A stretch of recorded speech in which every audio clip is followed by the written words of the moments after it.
이렇게 관계를 가지면서 말씀을 하십니다. 자, 그러면 이 초막절이라고 하는 절기가 어떤 절기인가, 거기에 대한 우리가 이해가 조금 있어야 합니다.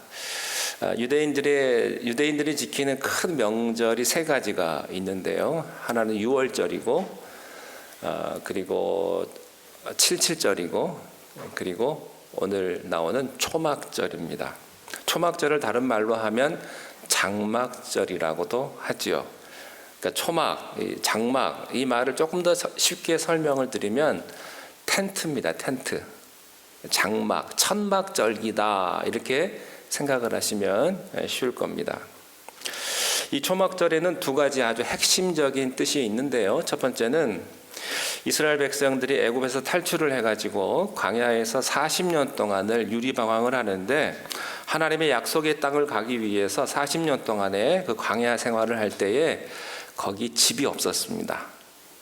집이 없었고요. 그래서 거기서 40년 동안을 텐트를 쳐가지고 생활을 할 수밖에 없었습니다. 또 거기에는 먹을 것이 없었죠. 그런데 놀랍게도 하나님께서는 하늘에서 매일 아침마다 만나를 내려주셔서 그들을 먹이셨던 거죠. 또 광야에는 먹을 물이 없었습니다. 그런데 물 구하기가 어려운 그 사막에서 하나님께서는 반석에서 생수를 내게 하셔서 이스라엘 백성들에게 생수를 공급을 해 주셨습니다. 이스라엘 백성들이 이 절기 7일 동안 하는데요. 이 7일 동안 지킨 이 동안에, 이 절기 가운데 집 바깥에다가 텐트를 쳐놓고, 거기 조상들이 광야 40년 동안 텐트 생활을 하면서 하나님께서 주시는 만나와 그 또 하나님이 주신 생수, 그 은혜를 기억하면서 7일 동안 축제를 벌이는 절기가 바로 이 초막절입니다. 여러분, 초막절 하면 이제 머릿속에 이런 그림을 완전히 다 그리신 다음에 이 말씀을 보시면 우리가 조금 더 이해하기가 쉬울 겁니다. 이 초막절의 두 번째 뜻은요, 이스라엘 백성들이 1년에 3번 추수를 합니다.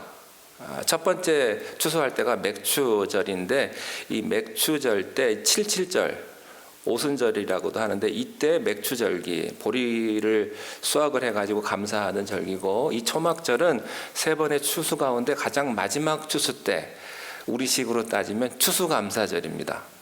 추수감사 축제를 벌이는 절기가 바로 이 초막절입니다. 이 장막절, 이 초막절의 축제는요, 제단 앞에 제물을 갖다가 놓는데, 보통 그 제물에다가는 포도주를 이렇게 붓는데, 이 축제 때는 포도주를 붓지 않고 물을 붓습니다. 제사장이 사람들과 함께 실로암 연못가에 가가지고, 거기에 가가지고 물을 떠서, 물을 가지고 와서 워터게이트, 그 수문에 가지고 와가지고, 거기를 거쳐서 와가지고 제단 앞에 물을 이렇게 포도주 대신에 물을 붓는 것입니다. 오늘 본문 이 37절에 이 말씀과 예수님이 하신 말씀과 아주 상징적으로, 은유적으로 맞는 메시지가 되는 것이죠.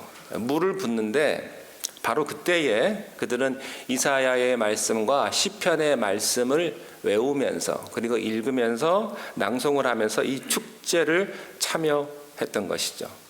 풍성한 비를 주신 하나님 감사합니다. 내년에도 풍성한 비를 주셔서 우리가 농사를 잘 지어서 하나님 앞에 영광 돌릴 수 있도록 우리를 축복해 주십시오 라는 의미로 이 초막절에 이 절기를 크게 축제처럼 지냈던 것이죠. 이 7일 동안의 축제가 계속 되는데, 마지막 날, 오늘 본문에 명절 끝날 곧 큰 날이라고 그랬습니다. 7일 동안의 마지막 날을 큰 날이라고 이렇게 이야기를 하는데, 이 날은 특별히 클라이막스에 해당한 날이고요, 속죄를 선언하는 날로 정하고, 제단에 물을 붓고 나팔을 불고 종려나무 가지를 흔들고 또 춤을 추면서 하나님 앞에 그 속죄의 그 감사의 의미를 가진 초막절, 그 절정 그때에 예수님께서 그 마지막 날, 그 큰 날에 예수님이 무리를 향하셔서 일어나셔서 큰 소리로 외쳤다 하는 거죠. 자, 37절 한번 다시 한번 읽어보겠습니다. 시작. 명절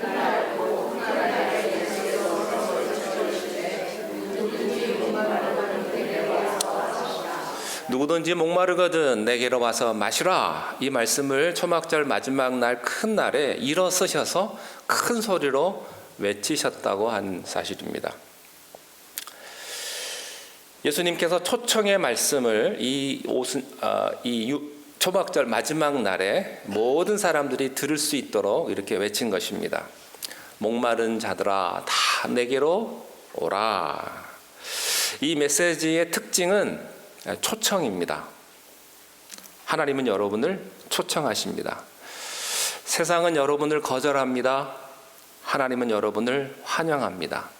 초청합니다. 성경은 하나님의 초청의 글입니다. 당신이 비록 죄를 지었고, 당신이 비록 하나님을 떠났고, 당신이 비록 세상에 살지만 하나님께서 여러분을 초청하십니다. 부르십니다.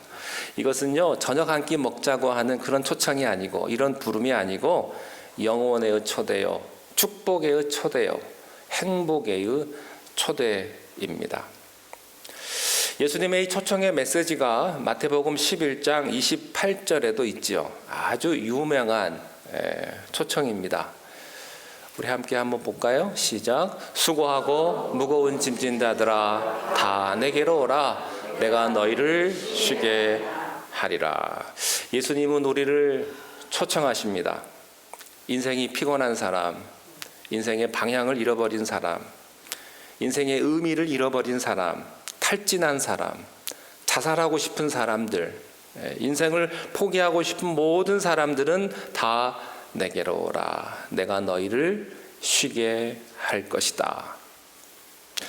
초청이라고 하는 것은요, 아주 반갑고 좋은 겁니다. 여러분 초청을 받아보신 적이 있으십니까? 초청 받으셨을 때 그 기쁨, 그 마음이 어떻습니까? 감정이? 나를 좀 생각해 주는구나. 나를 그래도 중요한 사람으로 생각을 해 주는구나. 라고 생각하지 않습니까? 제가 아는 분이 나파에서 와이너리에서 결혼식을 하는데 그 초청장을 주더라고요, 결혼식에. 그러면서 주면서 저에게 이거 아무나 주는 거 아닙니다. 목사님한테만 주는 겁니다. 비싸기 때문에 많은 분들을 초대 못합니다. 그러고서 이제 주시더라고요. 여러분 물론 이제 우리가 받고 싶지 않은 초청도 있죠. 내가 가야 되나 말아야 되나, 가면 돈 내야 될 것 같고 그리고 가면 왠지 부탁받을 것 같고, 그런 초청도 있기는 합니다만, 그런 부담스러운 초청이 있습니다만, 내가 절망 중에 있을 때, 내가 혼동 중에 있을 때 나에게 밝은 빛을 주시고 희망을 주시고 또 구원을 주시는 바로 그런 초청입니다. 그래서 이 초청은요, 아주 값지고 의미 있고 그리고 놀라운 거예요. 오늘 보면 37절을 한번 다시 보시면요, 예수님께서 초청하실 때 어떻게 초청하셨느냐, 여기서 보여지는데 두 가지 단어가 있어요. 하나는 예수님께서 앉아서 우리를 초청하신 것이 아니고 어떻게? 서서, 일어서셔서 우리를 초청하셨고요. 작은 소리로 우리를 초청하신 것이 아니고 큰 소리로 외쳐 우리에게 초청의 말씀을 하신 거예요. 여기서 우리가 뭘 깨닫습니까? 초청하시는 분의 정성을 느낄 수가 있어요. 초청하시는 분의 확실함, 내가 너를 확실하게 불렀다 이거예요. 그냥 예수님이 들릴까 말까 그냥 우물우물 부르신 것이 아니고 모든 사람들이 들을 수 있도록 일어서셔가지고 큰 소리로 우리를 초청해 주셨다고 하는 것입니다. 그리고 명절 마지막 큰 날에 부르셨다고 하는 것은요, 초청의 긴급성, 나중에 부를 수도 있는데 그렇게 하지 아니하시고 예수님이 그때 그 시간을 놓치지 않고 일어서셔서 소리를 지르신 거죠. 여기서 우리가 알 수 있는 게 있어요. 예수님께서 앉아서 편지로 초청하지 않으셨어요. 예수님은 우리를 십자가에서 초청하신 것입니다. 십자가에서 피 흘리시면서 아주 의미 있는, 아주 심각한, 아주 긴급한 요청을 하시는 거예요. 내게로 오라, 이거예요. 초청의 핵심 단어는요, come, 오라예요. 오라. 내게로 오라. 병든 사람도 내게로 오라. 가난한 사람도 내게로 오라. 희망을 잃어버린 사람도 내게로 오라. 주님은 우리를 부르고 계십니다. 찬송가 가운데도 이런 찬송가가 있죠. 오라 오라 죄 있는 자들은 주 앞에 오라. 이 찬송 한번 제가 설교 준비할 때는 제가 한번 불러드릴게요 이랬는데, 이 생각을 했는데 같이 한번 불러보죠. 예수가 우리를 부르는 소리.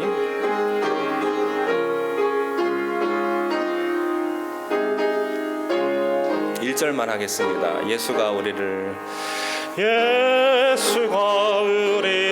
부르는 소. 금성 부드러워 문 앞에 나와서 사면을 보고 나가서 사면 우리를 기다리네. 우리를 기다린 오라 오라 오라 오라. 방황치 말고 오라 말고 오라. 죄 있는 자들아 죄 있는 자들아 이리로 주 예수 앞에 오라. 주 예수 앞에 오라. 아멘. 주님은 우리를 이렇게 부르시는 것입니다. 자, 축제 중에 예수님이 갑자기 일어나셔서 큰 소리로 외쳤어요. 사람들의 반응이 어떻겠습니까? 예수님이 좀처럼 큰 소리를 치시는 분이 아니시거든요. 근데 예수님께서 갑자기 일어나셔서 모든 사람이 들을 수 있도록 큰 소리로 외쳤기 때문에 아마 거기 있었던 모든 사람들은 굉장히 당황했을 것입니다. 그리고 사람들의 시선이 예수님에게 집중되었을 것입니다. 예수님은 조금도 주저함 없이 분명하게 그의 메시지를 전하십니다. 여기 37절에서 발견하는 것은요, 대상입니다. 초청의 대상이 누굴까요? 누구든지입니다. 누구든지.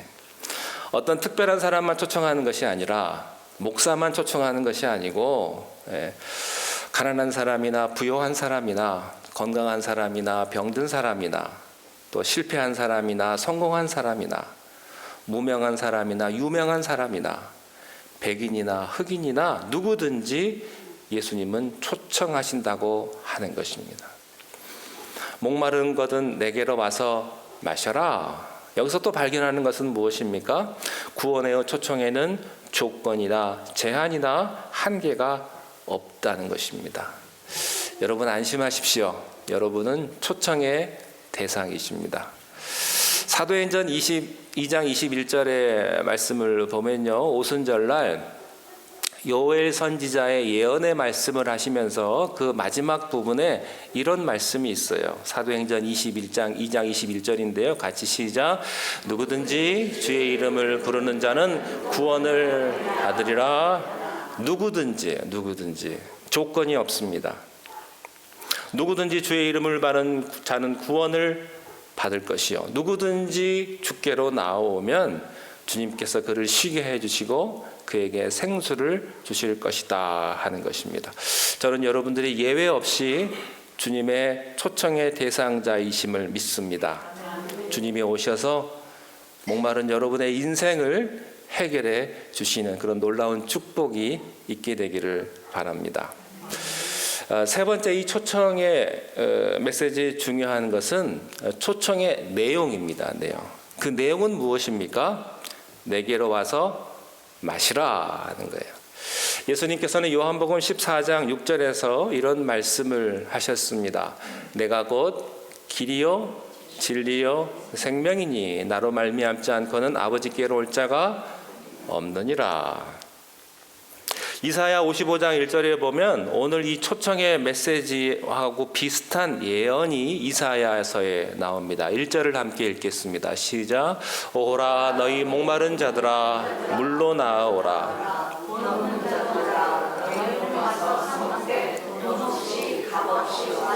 포도주와 젖을 사라. 저는 제일 좋은 게요, 돈 없는 자도 오라. 이게 제일 좋아요. 저는 가진 게 없거든요. 돈 있는 사람, 자격 있는 사람, 건강한 사람만 오라고 그러면 우리가 어떻게 가요? 근데 주님은 그렇지 않으세요. 누구든지.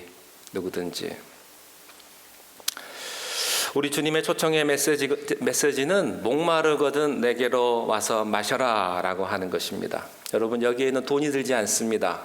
여기에는 많은 대가가 필요하지 않습니다. 은혜는 공짜입니다. 여러분, 공짜라는 말은요, 값싸다라는 말이 아니에요. 너무 귀하기 때문에 공짜입니다. 제가 여러분들에게 자주 드리는 말씀이 이거예요. 여러분이 봉사하고 누구를 도와주고 대가를 바라지 마십시오. 왜냐하면 그것은 값으로 환산할 수 없기 때문에 그런 거예요. 너무나 귀한 봉사를 했고 섬김을 했는데 여러분들이 무엇을 받기를 원한다면 그때는 싸구려로 전락하는 거예요. 공짜라는 말에는 두 가지가 있어요. 너무 싸기 때문에 값이 없다. 그래서 공짜라는 말이 있지만 또 다른 의미는요, 너무나 귀하기 때문에 값을 매길 수 없기 때문에 그것이 공짜라고 하는 거죠. 구원은 값을 매길 수가 없는 것입니다. 그것은 값을 매기기에는 너무나 크고 너무나 엄청난 것이기 때문에 그래서 공짜예요. 누구든지 와서 마셔라. 자, 네 번째는 예수님의 초청에 우리가 어떻게 응답해야 되는가 하는 것인데 그 대답이 본문 38절에 기록이 되어 있습니다. 38절 시작. 나를 믿는 자는 그 배에서 생수의 강이 흘러나오리라.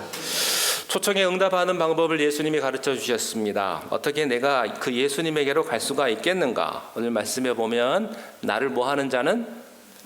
믿는 자는 이렇게 되어 있어요. 그러니까 초청에 대한 응답은 예수님을 믿는 겁니다. 믿음보다 더 소중한 가치는 없습니다. 내가 알기 때문에 믿는 것이 아니고 내가 믿기 때문에 알아지는 것입니다. 여러분, 이성은 믿음을 만들지를 못합니다. 믿음은 이성을 초월합니다. 예수님을 믿는 것, 예수님을 받아들이는 것, 예수님을 환영하는 것, 그것이 초청의 응답입니다. 여러분, 예수님을 믿으십시오. 이해하려고 하지 마세요. 이해하려고. 여러분의 경험의 세계로는요, 예수님은 절대 이해되지 않습니다. 여러분, 왜 하나님이 여러분에게 이해가 되지 않는 줄 아세요?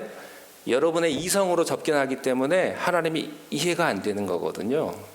무능한 인간은 여러분들은 절대 무능해요. 그걸 인정하셔야 돼요. 여러분이 유능하다면 여러분 죽는 날 하루라도 연기할 수가 있을 거예요. 그렇지만 우리는 너무나 무능하기 때문에 우리가 죽음의 그 순간에 단 1분 1초도 우리의 목숨을 우리가 어떻게 할 수가 없단 말이죠. 무능한 인간이 영원하신 하나님을 이해를 못합니다. 하나님 앞에 나아가는 유일한 방법은 믿음이에요. 자, 그러면 나를 믿는 자는 어떤 일이 생기는가? 성경의 이름과 같이 그 배에서 생수의 강이 흘러나오리라. 이것이 초청의 열매입니다. 두 가지를 얘기합니다. 첫째, 성경의 이름과 같이. 시편 78편 15절과 16절에 있는 말씀이 바로 그것입니다. 시편의 말씀 이렇게 되어 있습니다. 광야에서 반석을 쪼개시고 매우 깊은 곳에서 나오는 물처럼 흡족하게 마시게 하셨으며 또 바위에서 시내를 내사 물이 강같이 흐르게 하셨나니. 이런 말씀이 시편에 있는데 이런 내용의 말씀, 광야에서 반석을 깨서 40년 동안의 생수가 막히지 않았던 것처럼 나를 믿는 자에게는 그 사람에게서 생수의 강이 흘러 넘치게 될 것이다 하는 거예요. 자, 그러면 그 배에서 생수의 강이 흘러나온다고 했는데 이것은 무슨 뜻일까? 39절에서 예수님은 조금 더 확실하게 이 생수의 강에 대한 설명을 해주십니다. 상반절 읽겠습니다. 시작. 이는 그를 믿는 자들이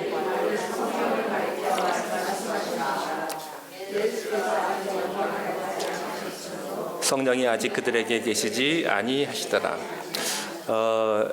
생수의 강이 흐른다는 말씀은요, 이거 예수 그리스도를 믿는 자에게 주시는 성령님의 능력을 의미하는 것입니다. 그 풍성한 은혜를 얘기하는 것이죠. 문제는 많은 사람들이 교회를 나오고 예수님 믿습니다만 많은 분들이 성령님 안에서 흐르는 생수의 강을 경험하지 못한다는 데 있습니다. 지난주나 오늘이나 별 차이가 없어요. 10년을 예수 믿어도 별 감동이 없는 거예요. 감격이. 왜? 우리의 믿음은 어제나 오늘이나 동일하기 때문에.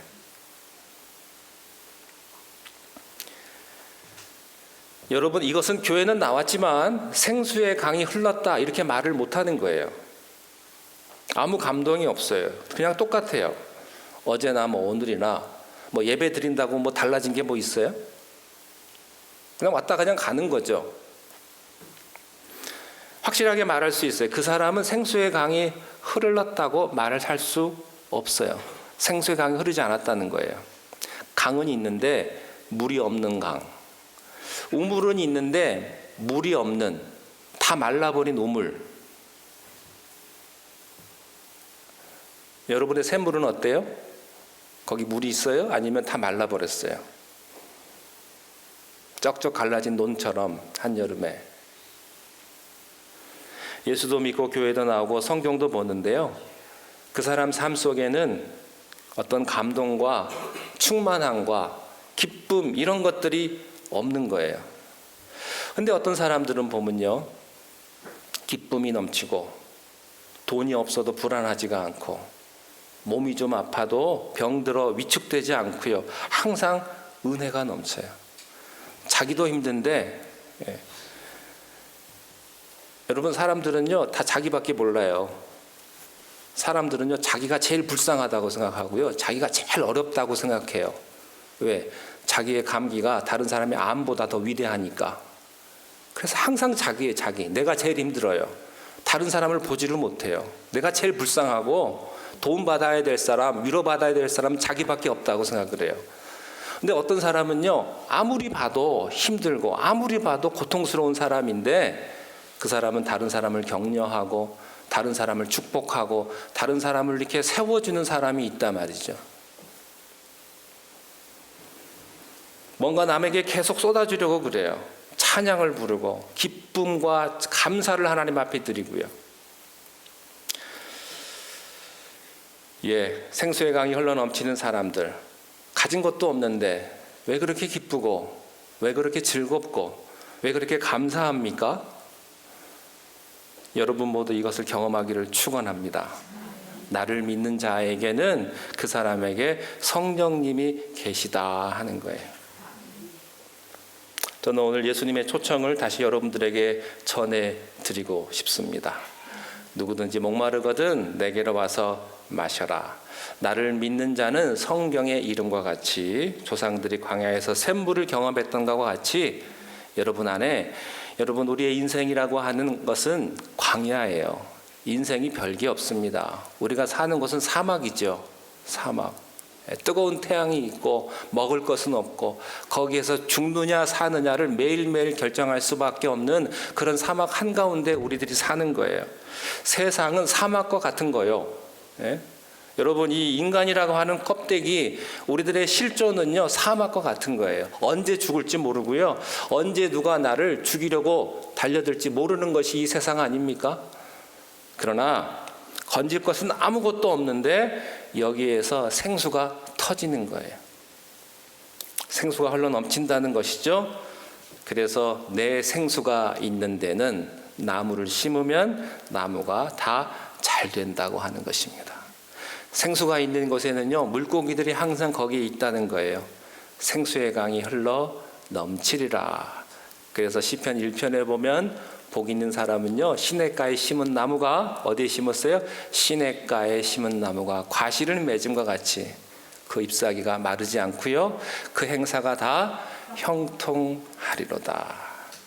저는 여러분의 삶이 참 생수이신 예수 그리스도에게 뿌리를 내리시고 이 사막과 같은 세상에서 매일매일 주님으로 인하여서 열매를 경험하고 축복을 경험하고 또 범사에 감사할 수 있는 여러분의 삶이 되시기를 주님의 이름으로 축원합니다. 기도하겠습니다. 하나님 아버지, 세상은 광야와 같지만 이런 광야 같은 세상에서 생수를 허락하시고 참된 기쁨과 축복을 허락하시는 우리의 구세주 예수 그리스도임을 믿습니다. 날마다 주님 붙들고 믿음으로 살아가는 우리 발려교회 모든 성도님들이 다 될 수 있도록 축복하여 주옵소서. 예수님의 이름으로 기도하옵나이다. 아멘.